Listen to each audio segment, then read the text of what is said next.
For the professional treasure hunter, most days involve digging dozens of holes in the ocean, diving in the murky water, and sometimes, if you're lucky, coming up with a fishing lure or a beer can. Well, but this summer, one mother and daughter dive team hit the jackpot in Fort Pierce. Treasure Coast Bureau Chief Brian Garner shows us what they found.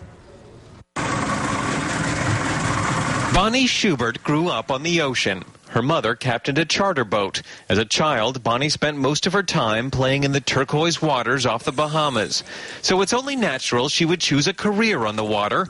Nearly 20 years ago, she took up treasure hunting. I worked that whole season and found one musket ball. Her mother, Jo, now 87, embraces her daughter's career. She's been with me on boats all my life, and now I go with her. She's the captain now. In August, Bonnie and Jo were treasure hunting here off Frederick Douglass Beach in Fort Pierce. They were diving in 20 feet of water when they got a hit on their metal detector, a big one. Then you start hand fanning, get rid of the rest of the sand.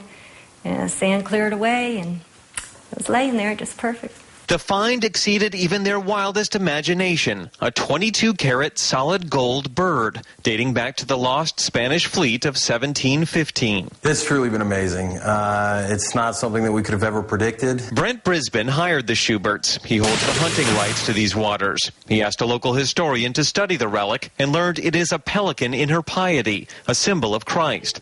It's missing a wing, and no one knows what it once held in its center. Brisbane had it appraised. They came back with an appraisal of $885,000. Brisbane's teams have had a bountiful summer, uncovering dozens of gold and silver coins. But he says Bonnie and Jo's golden bird is clearly the biggest prize of all. This is a, male-dominated industry, and to have these two ladies go out and find what is truly one of the top 5 nicest artifacts ever to come off the 1715 fleet is just incredible. So how best to divvy up all this treasure? Well, Bonnie and Jo, as contractors, typically get half of what they find, and Brent Brisbane, who owns the rights to the hunting off this coast, gives 20% to the state. Now, if the state wants to keep that gold bird, well, there might be some treasure trading to make it all come out right. Reporting in Fort Pierce, I'm Brian Garner, WPTV News Channel 5.